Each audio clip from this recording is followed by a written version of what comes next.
सगळ्यांची आराध्य कुलदेवता, हाकेला धावणारी, नवसाला पावणारी म्हणजेच एकविरा माता. तर नमस्कार मित्रांनो, आज आपण निघत आहोत माता एकविराच्या दर्शनासाठी. या प्रवासात आपण मंदिराचा इतिहास आणि सुंदर निसर्ग याचा अनुभव करणार आहोत. तर चला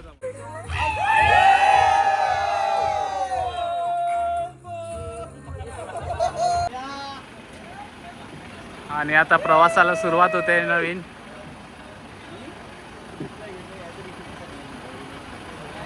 एकविरा माता की जय.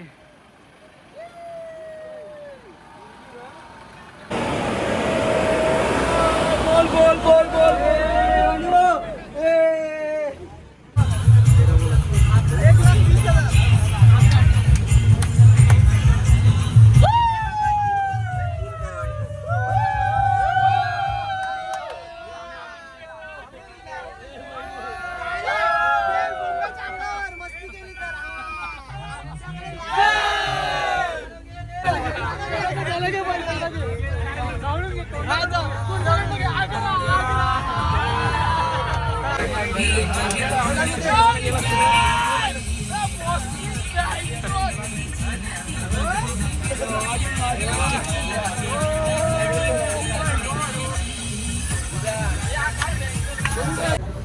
तर आता थोडा चहाच्या ब्रेकसाठी सगळेजण थांबलेले आहेत. सगळेजण चहा पित आहेत. भैया मैगी मैगी मैगी मैगी आओ भैया आओ मैगी. चाय वाले चाय चाय.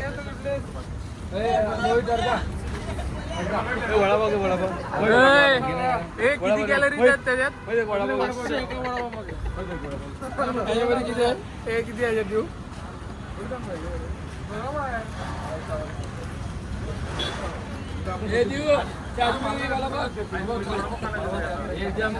बंडू भाऊचा वडापाव. इकडे थांबलेले आहेत सगळेजण चहा आणि वडापावचा आस्वाद घेत आहेत. किती पैसे झाले मला?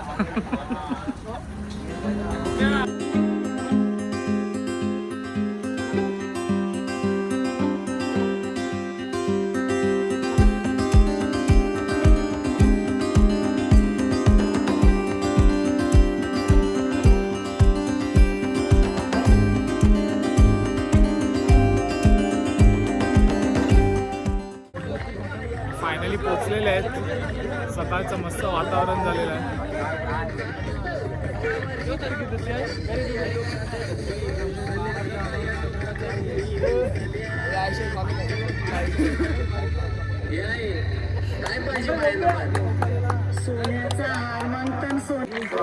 सगळेजण फ्रेश होऊन मातेच्या दर्शनासाठी निघालेले आहेत. पायथ्याच्या मंदिराकडे आरती सुद्धा चालू झालेली आहे. देवी देवी माधवारा देवी माधवारा शरणमी तुझा लागे देवी देवा. चैत्राचा शुक्ला पक्षी जेव्हा चला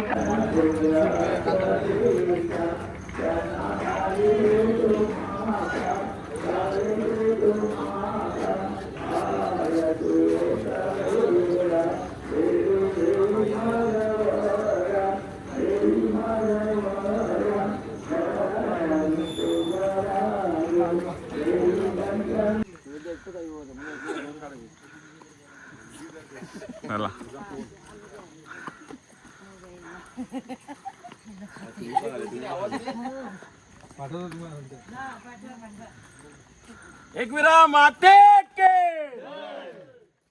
बहुतेक जण शनिवारावर चालू येतात.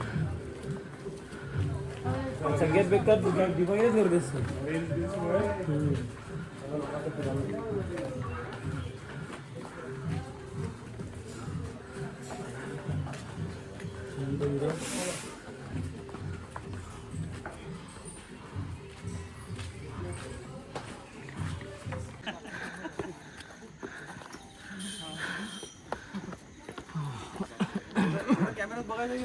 बघायचं बघा ना.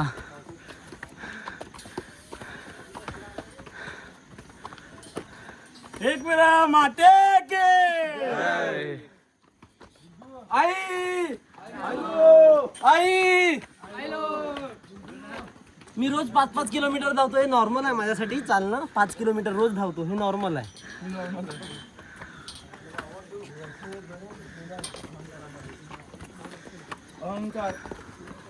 आणि इकडे कॅलरी काउंटर. कॅलरी काउंट केल्यात मी पाण्यावर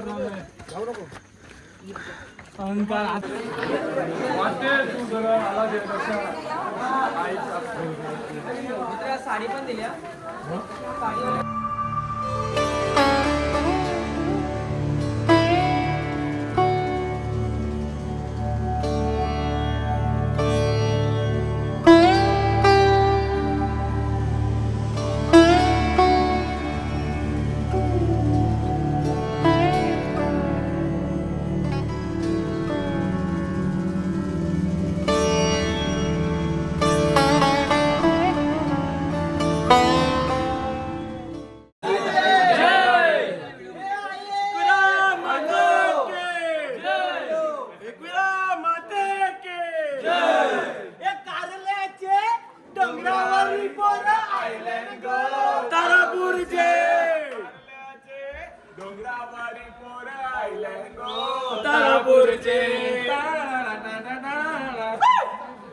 नवसाला पावणारी, हाकेला धावणारी, कारल्या डोंगरावरची एकविरा माता, या दर्याकिनारी राहणाऱ्या कोळ्यांची देवी कशी? एकविरा आई तू डोंगरावरी, नजर आहे तुझी कोळ्यांवरी. हे गाणं ऐकलं की एक प्रश्न पडतो की दर्याकिनारी राहणाऱ्या कोळ्यांची देवी समुद्रापासून एवढ्या लांब कारल्या डोंगरावर कशी? याबद्दल सांगायचं झालं तर एका आख्यायिकानुसार पांडव जेव्हा वनवासात होते तेव्हा एकविरा माता त्यांच्यासमोर प्रकट झाली आणि पांडवांची परीक्षा घेण्यासाठी एकविरा मातेने पांडवांना एका रात्रीत तिचे मंदिर बांधण्याची सूचना केली. त्यानुसार पांडवांनी एका रात्रीत कारला डोंगरावर एकविरा मातेचे मंदिर बांधून पूर्ण केले.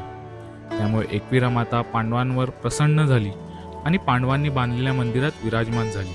म्हणून एकविरा मातेचे मंदिर कारल्या डोंगरावर आहे. एकविरा आई आणि जोगेश्वरी अशा 2 मूर्ती या मंदिरात आहेत. एकविरा माता जलदेवता म्हणून प्रसिद्ध आहे आणि आगरी, कोळी या लोकांचा व्यवसाय समुद्राशी संबंधित आहे. म्हणून या समाजाने आई एकविरेला कुलदेवता मानलाय. एकविरा मातेचे महात्म्यही खूप मोठे आहे. एकविरा मातेचे महत्त्व जितकं मुंबई, ठाणे, पालघर, रायगड आणि कोकण भागातील कोळी, आगरी लोकांमध्ये आहे तितकंच संपूर्ण महाराष्ट्राच्या इतर समाजात सुद्धा आहे.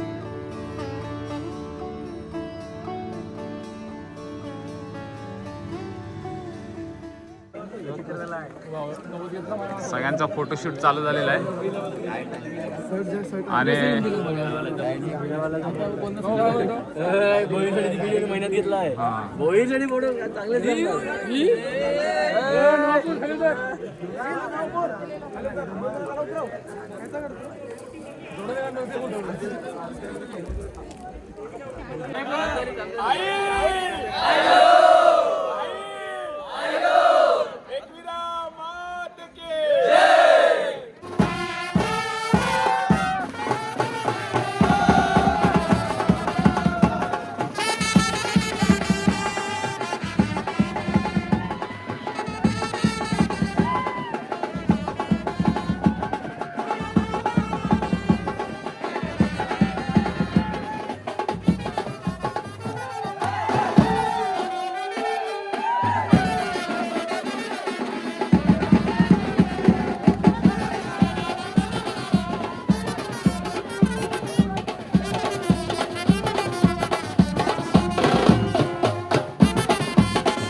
नाचून नाचून पोरं दमलेले आहेत आणि झाडाखाली बसलेत. ही नाचणारी पोरं. एकविरा माते के येऊन येऊन येणार कोण.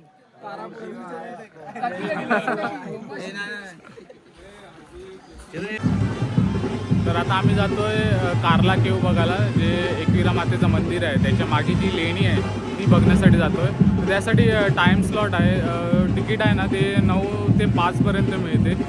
9च्या अगोदर तुम्ही आले तर ते बंदच असते. आम्ही सुद्धा लवकर आले होते, त्याच्यामुळे ते आता 9 वाजेपर्यंत आम्ही थांबलो आणि आता ते तिकीट घेऊन आम्ही कार्ला लेणी बघायला जातो.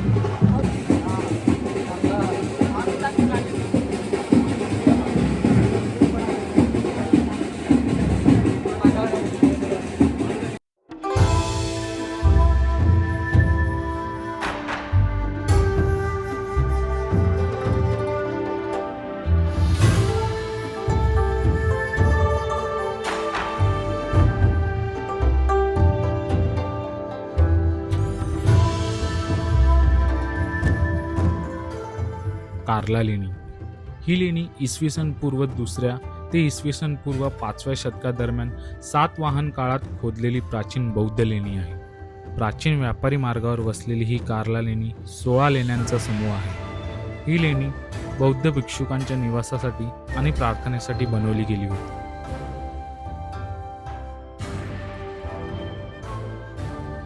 येथील मुख्य चैत्यगृह हे भारतातील सर्वात मोठ्या आणि भव्य चैत्यगृहापैकी एक आहे. हे सुमारे 45 मीटर लांब आणि 14 मीटर रुंद आहे. या चैत्यगृहाचे छत सागवानी लाकडाच्या कमानींनी बनवलेले आहे. आश्चर्य म्हणजे तब्बल 2000 वर्षांनंतरही हे छत आजही सुस्थितीत आहे.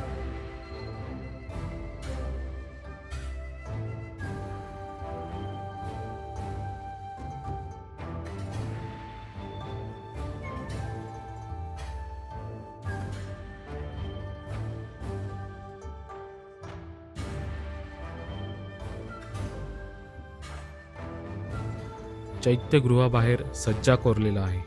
येथे मिथुन शिल्पाच्या जोड्या, हत्तीचे थर, गौतम बुद्धांचे आणि त्यांच्या अनुयायांचे असलेले शिल्पपट, चैत्य कमानी आदी गोष्टी दिसून येतात.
इथे वरती जाण्याचा रस्ता हा बंद केलेला आहे, कारण इथे क्रॅक आलेला आहे. सेफ्टीसाठी त्यांनी हा रस्ता पूर्ण बंद केलेला आहे वरती जाण्यासाठी. त्यामुळे वरती जायला एंट्री नाही आहे, इथूनच रस्ता बंद केलेला आहे. एकविरा आईचे मंगल दर्शन घेऊन आता आपल्या प्रवासाला नवी दिशा मिळाली आहे. पुढच्या भागात पाहूया विलावरची मस्ती आणि अष्टविनायकपैकी एक महडच्या वर्धविनायक गणरायाचे मंगलमय दर्शन. मग पुढचा भाग नक्की पहा, कारण हा प्रवास अजून संपलेला नाही.